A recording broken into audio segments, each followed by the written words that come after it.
বন্ধুদের কাছে চলে এসেছি আজকে আমি একটা নতুন রান্না নিয়ে। আজকে আমি দেখিয়ে দেবো কি করে চিকেন স্টু বানাতে হয়।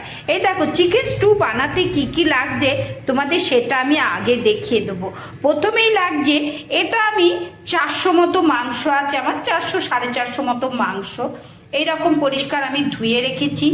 আর লাগছে এরকম টমেটো পেস্ট, আর এইখানে আমি বেটে রেখেছি আদা রসুন আর গোলমরিচ, আর তোমরা যদি ঝাল একটু বেশি খাও তাহলে একটু কাঁচা লঙ্কা বেটে দিতে পারো।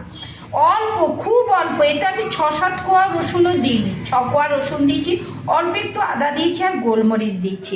আর লাগছে এইরকম বড় বড় পেঁয়াজ, আর সব এরম বড় বড় আলু, আর গাজরও এরম বড় বড়, আর বিনসগুলো এরম গোটা গোটা।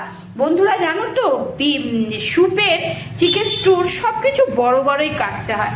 আর লাগছে সর্ষের তেল, আর হচ্ছে নুন, আর কিচ্ছু লাগবে না বন্ধুরা। আর এটা আমি সর্ষের তেলে করছি, এটা কিন্তু বিশেষ করে মাখমেই করে, কিন্তু আমি মাখম নিজে ভালোবাসি না বলে মাখমে করছি না।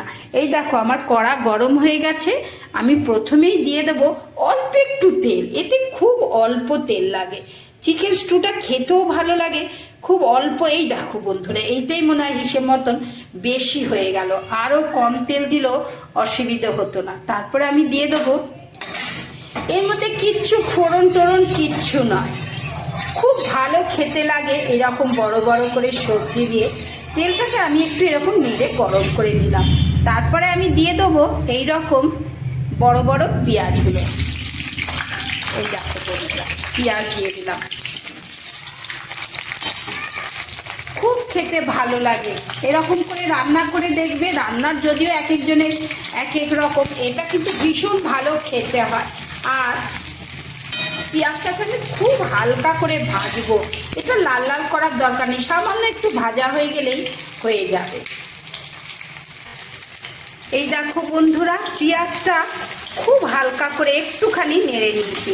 এরপরে আমি দিয়ে দেবো এই মশলাটা, খুব অল্প মশলা লাগে, দেখেছো বন্ধুরা কোনটুকুনি মশলা বেটেছি আমি। হ্যাঁ, মশলাটা তেলে দিয়ে তারপরে আমি দিয়ে দেবো এই চিকেনটা। আর এটাকে না খুব বেশি কষতে হয় না, এটা বেশি কষতে হয় না। চিকেন স্টু শরীরের পক্ষে ভীষণ ভালো খাওয়া, হ্যাঁ, আর খেতেও আমরা তো ভীষণ ভালোবাসি। তোমরা আমার মতন এরকম বানিয়ে খেয়ে দেখবে একদিন, তোমাদের যদি মাখন দিয়ে ভালো লাগে তোমরা মাখন দিয়ে খাবে। তারপরে দিয়ে দেবো পরিমাণ মতো নুন, নুনটা একটু বেশিই দেবো, কারণ হচ্ছে আমার সবজি রয়েছে, সবজিতেও নুনটা লাগবে, তখন এই নুনটা আমার লাগবে। এটা অল্প একটু কষলেই হয়ে যাবে। এই দেখো বন্ধুরা, আমার চিকেনটা অনেকটাই কষা হয়ে গেছে, এটা একটু তেল ছেড়েছে এই রকম, ওই দেখো দেখেছো এরকম। এমনিতেই তো খুব তেল কম দিয়ে রান্না এটা। আর আমি এদিকে রেডি করে ফেলেছি, এই প্রেশার কুকারে দিয়ে দিয়েছি, গাজর দিয়েছি, আলু দিয়েছি, আর বিনস দিয়েছি।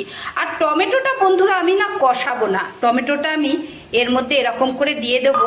অনেকে এর মধ্যে অ্যারারুট দেয়, অ্যারারুট দেয়, দিয়ে মানে গ্রেভিটা গাঢ় করে, আমি সেটা করি না। আমি 2টো টমেটো দিয়েছি এর মধ্যে, তাহলেই গ্রেভিটা একটুখানি তারই মধ্যে গাঢ় হবে। এটা অনেকটা হয়ে এসেছে, এর মধ্যে প্রেশার কুকারে আমি এবার এই প্রেশার কুকারে মাংসটা দিয়ে দেবো।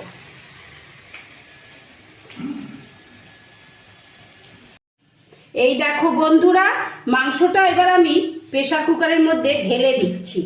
সবজিগুলো কিন্তু সব কাঁচা বন্ধুরা, এই জিনিস চিকেন স্টু না সব সবজি কাঁচাই হয়। হ্যাঁ, সেজন্য চিকেন স্টু খেলে কারোর কোনো শরীরের অসুবিধা হয় না। এগুলো বিশেষ করে যারা অসুস্থই বলো বলো তাদের ভীষণভাবে ডাক্তাররা চিকেন স্টু এরকমভাবে খেতে বলে। তারপরে এতে আমি দিয়ে দেবো পরিমাণ মতো জল, পরিমাণ মতন এরকম আমি জল দিয়ে দেবো। জল এটা খুব খেতে ভালো লাগে,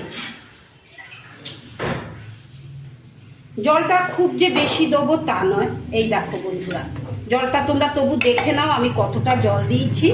সবজিগুলোর ওপরে আমার মাংসটা রইল, এই যে জলটা।